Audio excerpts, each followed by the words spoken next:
monde, c'est Lou Alexis. Je produis cette vidéo aujourd'hui pour vous montrer comment incorporer un système de projectiles dans votre jeu. Dans l'exemple que je vais utiliser aujourd'hui, je vais avoir mon personnage joueur qui va utiliser son fusil à eau pour tirer des boules d'eau. Avant même de coder quoi que ce soit, il va falloir créer 2 ou 3 objets ainsi qu'incorporer 1 ou 2 animations à notre jeu. Donc les objets en question vont être projectile 1 et projectile 2.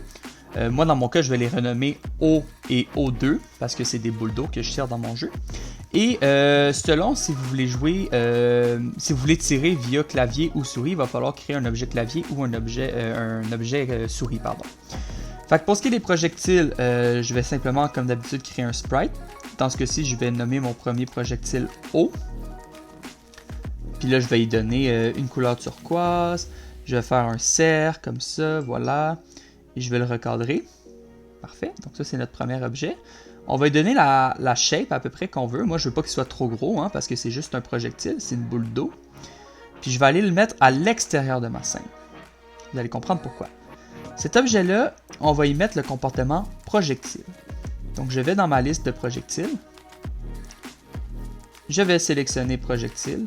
Dans ma liste de comportements, pardon, je sélectionne projectile. Et je fais OK, tout simplement. Ce comportement-là, ce qu'il fait, c'est que quand j'active mon jeu, l'objet part en ligne droite. Regardez bien. Boum. Comme un projectile. Mais là, ça va être à moi de coder le jeu de manière à ce que l'objet parte de mon fusil à eau. Et ce, quand j'appuie sur mon clic gauche. Parce que c'est grâce au clic gauche qu'on va pouvoir générer le tir. Je vais créer mon deuxième projectile. Je vais vous expliquer plus tard pourquoi est-ce que je crée 2 projectiles. Cette fois-ci, je vais l'appeler O2. Là, on va faire le même procédé. Donc, on va aller le dessiner. On va à peu près y faire une même grosseur. Voilà, comme ça. On va le rapetisser. Puis, comme je disais tantôt, on va les cacher à l'extérieur de la scène. Même chose pour le projectile. Hein. Voilà. On va les laisser là pour l'instant. J'ai mes 2 projectiles ici. Et finalement, ben moi, puisque je veux que le tout se fasse via le clic gauche de la souris, je vais aller créer mon objet souris. Donc, souris, insérer, et voilà. Donc, c'est tout pour ce qui est de la création des objets. Pour ce qui est des animations, ben, ça dépend de vous, en fait. Moi, dans le fond, j'ai produit une animation où le personnage tire immobile. Donc, c'est juste une frame, puis c'est juste lui, dans le fond, qui tend son fusil à eau vers l'avant. Et j'ai une animation, dans le fond, où il va tirer en même temps de se déplacer. Donc, comme ça ici. Donc, juste pour comparer, c'est exactement la même animation de marche. Sauf que dans cette animation-là, il y a le bras tendu, puis il y a le fusil à eau à bout portant. C'est tout. Donc, quand ça c'est fait, on va enfin pouvoir s'attaquer à la programmation. Je vais vous montrer maintenant comment coder votre jeu de manière à pouvoir tirer des projectiles lorsque vous appuyez sur le clic gauche de votre souris. Donc, c'est vraiment simple. Vous allez simplement ajouter un événement. Vous allez sélectionner souris, pardon, et demander à ce que lorsque un clic soit fait, puis là, le clic en question doit être le clic gauche, eh bien, on demande à notre joueur de déclencher l'animation de tir. Je vais faire définir animation. Je vais écrire tir, valider. Ce qui fait en sorte que si je fais play ici, puis que j'appuie sur mon clic gauche, ben naturellement, il va faire l'animation. Sauf que là, vous voyez que même quand je lâche le clic gauche, l'animation reste figée sur lui avec son fusil à eau. Fait que ce que je vais faire, c'est que je vais simplement faire un autre événement qui dit que lorsque le bouton est relâché, puis là on veut que le bouton soit le bouton de gauche, ben on revienne à notre fameuse animation idle. Donc là ici je vais faire définir animation idle. Validé. Et là si je fais play et que je clique et que je lâche et que je clique et que je lâche, ben là on voit que l'animation est correcte. Bon, maintenant que ça c'est fait, je vais ajouter une action ici qui dit que lorsque je clique sur le bouton gauche, ben, mon animation de tir joue, mais on vient créer aussi un projectile. Fait que dans le fond, je vais demander à mon joueur de créer, donc faire apparaître un autre objet, puis je veux que cet objet-là soit mon projectile. Validé. Je fais play. Et là, si je clique, j'ai des projectiles. Sauf que là, clairement, vous constatez qu'il y a quelque chose qui cloche. Les projectiles sortent des pieds de mon personnage et non du fusil à eau. On va aller régler ça tout de suite. Dans le fond, si je clique sur mon personnage, vous voyez que son point d'origine est au niveau des pieds, donc l'eau est générée à partir du point d'origine. Pour corriger la situation, vous devez créer ce qu'on appelle un point d'image. Moi, je l'ai déjà créé ici, mon point d'image. Mais pour en créer un, vous allez juste faire un clic droit pour faire ajouter un nouveau point d'image. Après ça, votre point d'image, vous allez le déplacer et le mettre au niveau du fusil ou de n'importe quel objet que vous voulez qui projette les projectiles. Vous allez faire ça pour tous vos frames. Fait que moi ici, j'ai fait pour mon animation de tir. Je vais le faire aussi pour mon animation de marche. Voilà, comme ça. Et à partir de là, vous retournez sur votre code. Et vous signalez ici que oui, vous voulez faire apparaître l'objet O, mais vous voulez le faire apparaître sur le point d'image 1 et non le point d'image 0. À partir de maintenant, si vous faites play, puis vous cliquez, et voilà, vous avez vos projectiles. Par contre, il reste quelques trucs à régler, on va voir ça tout de suite. On constate que lorsque je tire, tout va bien, mais par contre, si je tire en me déplaçant, on a un problème. Non seulement les projectiles vont toujours vers la droite, mais en plus de ça, mon animation de tir en même temps de marcher ne se déclenche pas. Donc il va falloir que j'aille régler ça tout de suite. On va commencer par régler nos animations.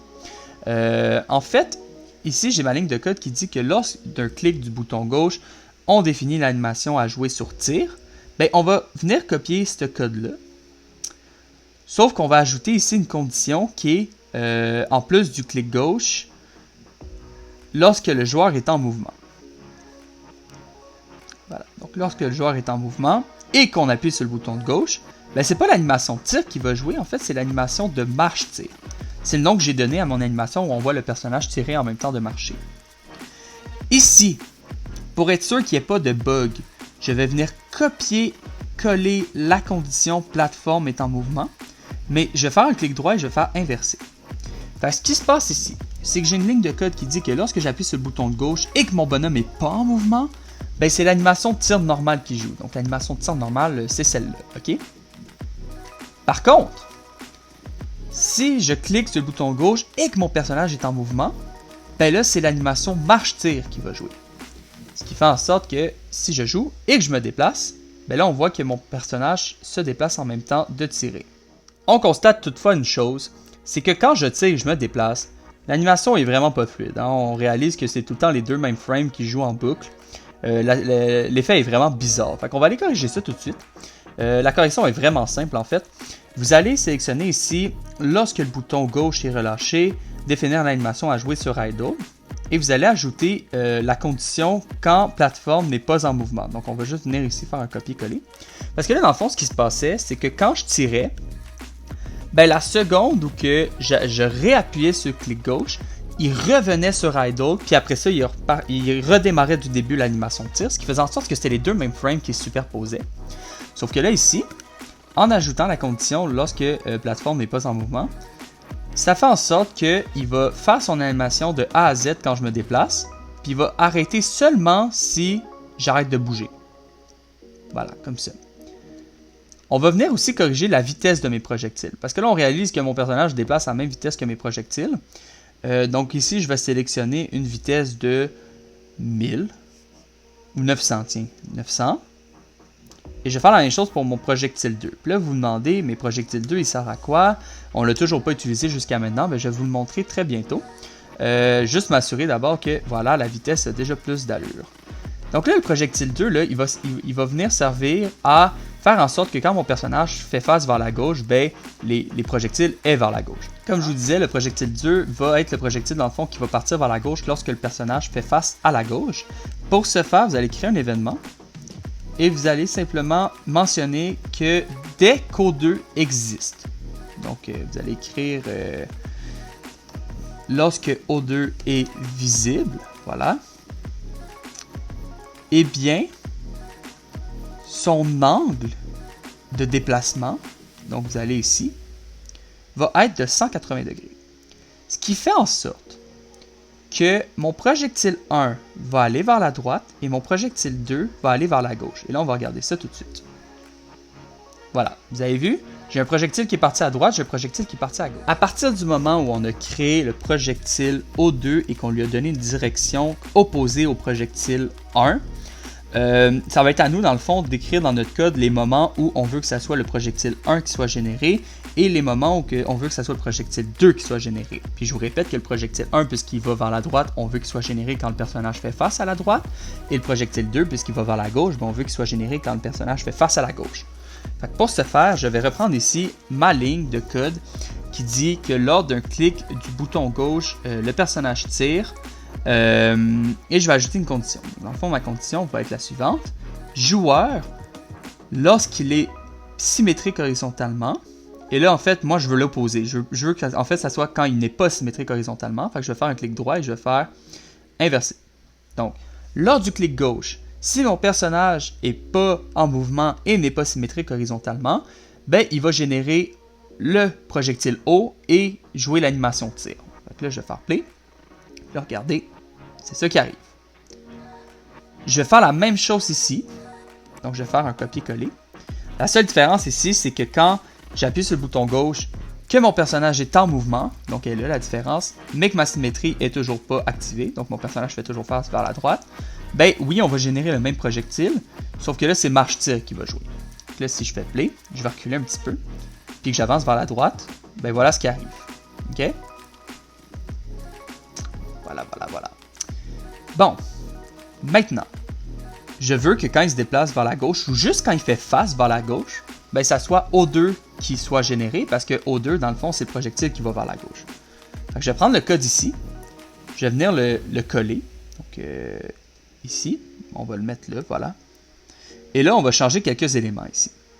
Déjà, on veut que la symétrie soit activée. Donc, on va réinverser. Lors du clic gauche, si le personnage n'est pas en mouvement et que la symétrie est horizontale, on va jouer l'animation de tir, mais cette fois-ci, c'est O2 qui va être créé.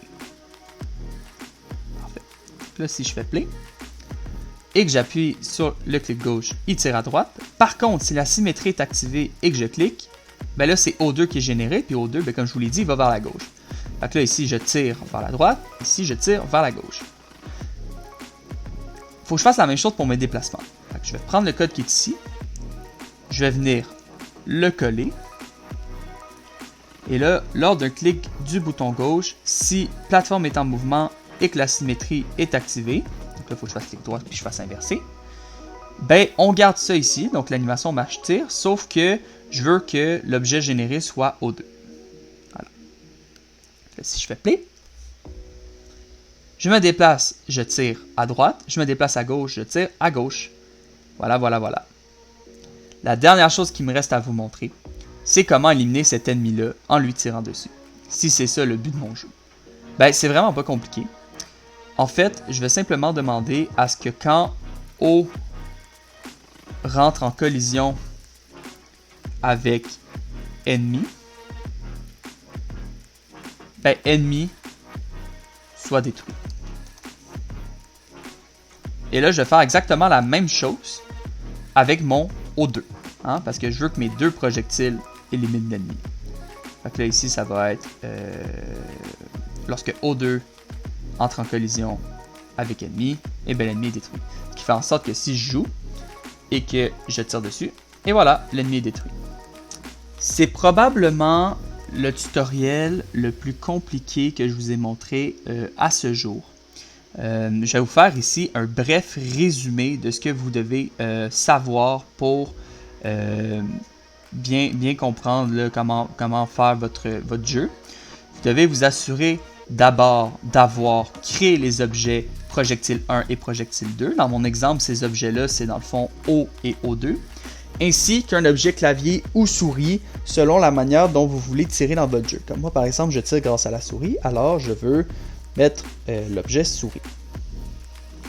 Suite à ça, vous devez vous assurer d'avoir le comportement projectile associé à vos deux objets qui servent de projectile. Donc dans mon cas, j'ai mis le comportement projectile à O1, O2. Finalement, vous devez vous assurer d'avoir ce code que je vais afficher à l'écran dès maintenant.